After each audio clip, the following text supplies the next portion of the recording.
Olá pessoal, aqui é o professor Paulo Anderson de História e Filosofia. Hoje nós vamos revisar e entrar novamente no assunto referente às civilizações indígenas da América Portuguesa. Antes disso, vocês já viram aí algumas características do período das grandes navegações, né? O período da expansão marítima, que vai do século XV ao século XVI, e tem um destaque para Portugal e Espanha, né? Durante esse período. É bom a gente explicar basicamente aqui, rapidamente, o que foi a expansão marítima, né? O que foram as expansões marítimas, a expansão marítima, que foi esse conjunto de expedições que tem o propósito de buscar metais preciosos, novas terras, novos territórios e também as especiarias. Lembrando também que Portugal e Espanha tinham um sistema político e algumas regras econômicas específicas, que eram o absolutismo como sistema político, e nós tínhamos também o mercantilismo com suas regras econômicas que tinham o absolutismo também dominando a economia. O absolutismo também dominava a economia. Bom, os portugueses no Brasil chegaram lá em 22 de abril de 1500 e Pedro Álvares Cabral chegou às terras hoje pertencentes à Bahia. Quando eles aqui chegaram, as terras já estavam sendo habitadas, não é, pelos indígenas, os nativos indígenas do Brasil. Havia em 1500 cerca de 5 milhões de pessoas, aproximadamente. A colonização do Brasil só vai acontecer de fato após 1530. Entre 1500 e 1530, a gente tem um período pré-colonial. Esse período pré-colonial é um período em que não há uma colonização de fato no Brasil. Lembrando que o Brasil é uma colônia de exploração, ou seja, o intuito da existência da colônia no Brasil era retirar as riquezas para serem levadas à metrópole, nesse caso, Portugal. A colonização do Brasil só vai se efetivar, vai efetivar-se a partir de 1530, quando vai se iniciar de fato. Porque o objetivo dos portugueses era agora defender o território contra outros povos europeus que estavam de olho nas terras recém-descobertas pelos portugueses, né? Para os europeus eram novas terras, então outros povos estavam querendo chegar até esse território. Então os portugueses procuraram outras formas de administrar e colonizar todos os territórios para conseguir então defender os seus domínios contra outros povos da Europa. Houve um choque muito grande de cultura. Os europeus viam os indígenas como selvagens, bárbaros e criaturas sem almas. Os indígenas eram povos que tinham a sua própria cultura. Por exemplo, eles tinham uma cultura de subsistência, eles produziam o seu alimento e consumiam. Não tinha uma relação monetária, ou seja, de moeda. Os índios, porém, tinham suas próprias crenças e sua cultura. Já existia uma crença, uma cultura, um modo de viver. Lembrando que os índios vão ter semelhanças e diferenças. Os índios não vão ser os mesmos. Apesar de eles serem caracterizados com o nome índio, mas esse nome foi dado pelos europeus. Na verdade, os índios, as tribos indígenas existentes, né, no Brasil durante o período da chegada dos portugueses tinha uma diversidade enorme, uma diversidade cultural muito grande. Mas dentro dessas tribos indígenas existiam semelhanças e diferenças, tá bom? Uma das culturas dos indígenas vinculada à religião, eles eram politeístas, ou seja, acreditavam em vários deuses. Mas esses deuses tinham um vínculo, né, com as forças da natureza. Esses deuses celebravam as forças da natureza e também eram representados dessa maneira. Os portugueses, aqui, quando chegaram, o primeiro objetivo era encontrar os metais preciosos, mas não encontraram. Então eles procuraram também impor a sua religião e a sua forma de ver o mundo aos indígenas. E nós temos aí esse primeiro choque de cultura, um choque entre os dois mundos. É bom a gente entender também aqui os povos indígenas do Brasil antes e depois de 1500. Antes de 1500, existiam milhares de indígenas que falavam mais de 1000 línguas. E aí nós temos dois troncos linguísticos, o tronco tupi e o tronco macroxê. Em geral, os do tronco tupi viviam no litoral, enquanto os do macroxê no interior. Os primeiros contatos dos indígenas foram pacíficos com os portugueses, dos portugueses com os indígenas também. Porque, como eles não encontraram o ouro, eles buscaram então outra forma de conseguir lucrar com a nova região. Foi quando eles encontraram a ibirapitanga, um dos nomes para a planta, o pau-brasil, como é mais conhecida. Com a extração do pau-brasil, eles se vincularam com os índios e começaram uma relação amistosa, porque eles precisavam dos índios para dizer onde se encontravam aquelas plantas, e os índios extraíam, cortavam e transportavam essas plantas. A partir do segundo momento que os índios vão ter uma relação diferente com os portugueses, vai ser ocasionada porque os portugueses vão querer dominar as terras indígenas e os índios vão começar a entrar em confronto, vão começar essas desavenças, né? No primeiro momento amistoso, uma relação amistosa, os portugueses estavam precisando dos indígenas, mas no segundo momento vai começar esses confrontos, esses problemas. O Brasil depois de 1500, com a chegada dos portugueses, começou a haver grandes mudanças. Uma delas foi a vinda das missões jesuítas para catequizar e converter os índios, né, os indígenas brasileiros, à religião católica, que era a religião dos portugueses. Eles diziam que os índios tinham que ser catequizados para ser considerados seres humanos, homens com alma, né? E foram aí homens com almas. E foram aí criados novos povoados, novas vilas que desenvolveram cidades que nós conhecemos hoje. O Brasil atual, diferente do Brasil lá de antes de 1500, é muito diferente. Hoje existem mais de 240 povos e mais de 150 línguas. Mas nós podemos ver aí uma grande diferença. Enquanto em 1500 milhares de indígenas falavam mais de 1000 línguas, agora nós temos aí um número bem menor.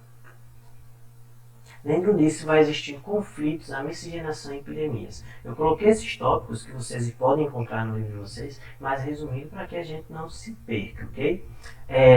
Um documento que é muito importante para mostrar a visão dos portugueses quando eles se encontraram com os indígenas é a carta de Pedro Vaz de Caminha, que ele vai escrever ao então rei de Portugal, mostrando e descrevendo em suas palavras o que os portugueses encontraram quando aqui chegaram. Então essa carta eu já disponibilizei para vocês e é um documento histórico muito importante que mostra a visão dos portugueses quando aqui chegaram. Quando os portugueses aqui chegaram, como eu já falei, não existia uma relação comercial. Então foi criada a relação do escambo. Essa relação comercial que era baseada na troca, estabelecida entre portugueses e indígenas. Às vezes era um produto por outro, ou às vezes um serviço do indígena por algum produto que o português oferecia.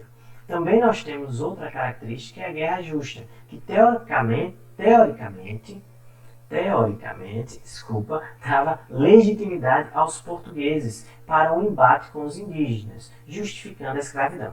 Se o indígena se recusasse a obedecer às ordens dos portugueses ou não aceitasse o domínio português, os portugueses usavam dessa resistência como motivo para dominar e escravizar os indígenas, tá certo? Então eles usavam isso, essa estratégia, essa justificativa. Se ele não quer se converter, se ele não quer ser convertido, se converter, seguir a religião que nós estamos colocando para ele, se ele quer resistir, se ele quer continuar sendo um selvagem, ele tem que ser escravizado. Então justificaram a escravidão através da guerra justa, ok? É bom entender aqui que a primeira forma de escravidão no Brasil vai ser a escravidão indígena, né? A partir aí do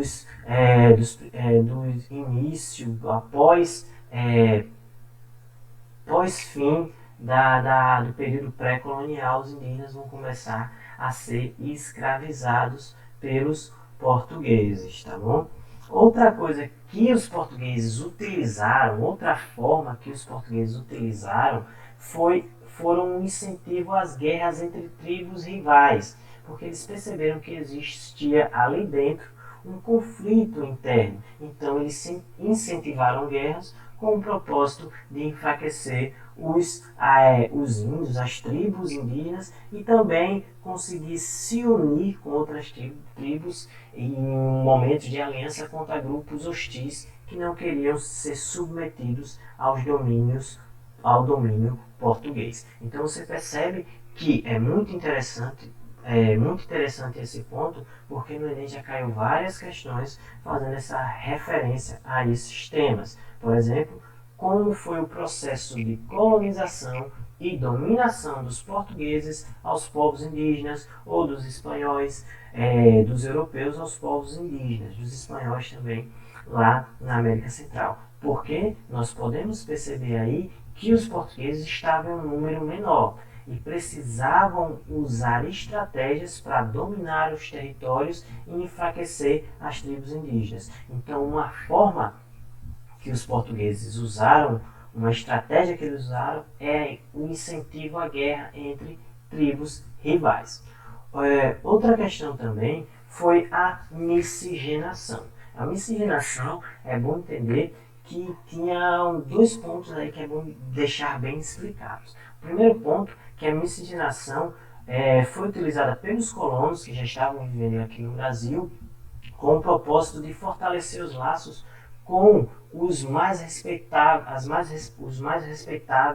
chefes das tribos, ou os homens mais respeitáveis, que eram mais respeitados, dentro das tribos. Como funcionava essa relação? Os colonos uniam suas filhas a esses homens, que eram considerados os mais importantes das tribos, com o intuito de fortalecer essa união e conseguir aí formas para conviver pacificamente. Porém, esse não é um processo harmônico, como estou colocando aqui para vocês. Não é um processo harmônico porque existiam essa união entre o que os colonos davam as mãos das filhas para casarem com os homens mais respeitados das tribos. Porém, ocorriam também casamentos forçados e estupros durante esse período. Então, não é um processo harmônico. Outro ponto aqui, que não é uma estratégia para conseguir uma paz, durante esse período, apaziguar a situação, mas foi uma coisa que ocorreu sem o controle dos portugueses, claro, porque eles não tinham essa capacidade, essa noção de que poderiam fazer isso, não foi uma estratégia elaborada, mas foi um acontecimento que acabou contribuindo para o aumento da mortalidade dos povos indígenas, que foi o quê? As epidemias trazidas pelos europeus e portugueses, tá certo? Os portugueses e outros europeus, tá certo? O sarampo, a gripe, a varíola, a cachumba, a tuberculose foram disseminadas pelo contato entre os índios e os portugueses, os europeus. E como os indígenas não tinham um sistema imunológico forte, acabaram que eles se contaminavam e morriam, e morriam, não é? Outra coisa que chama muita atenção dos portugueses também são os rituais de antropofagia. É um dos rituais existentes nesse período. Esses rituais de antropofagia eram realizados pelos tamoios e também eram realizadas por outros grupos tupis. Os tupinambás são exemplos disso. Então os tamoios e os tupinambás realizavam o ritual de antropofagia. E o que era esse ritual?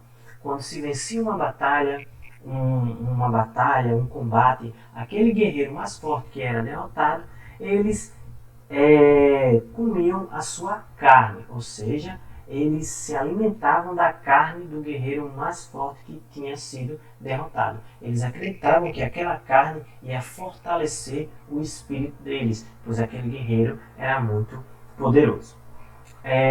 Resumidamente, é isso que a gente está trazendo para vocês, essa revisão. As dúvidas que vocês tiverem sobre esse assunto que eu estou colocando para vocês, vocês podem tirar elas lá na nossa videoconferência que a gente vai ter.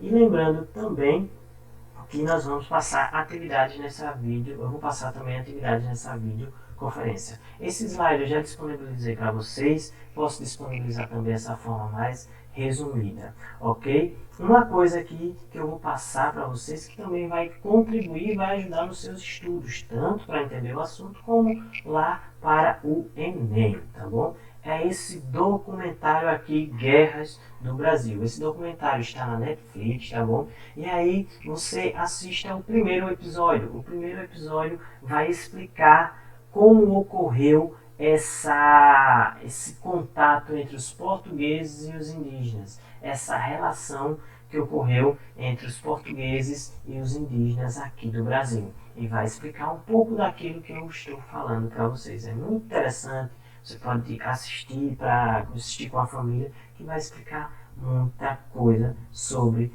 esses contatos entre os portugueses e os indígenas brasileiros. Então é isso, pessoal. Até a videoconferência para a gente tirar as dúvidas e passar as atividades. Tchau, tchau. Um abraço para vocês.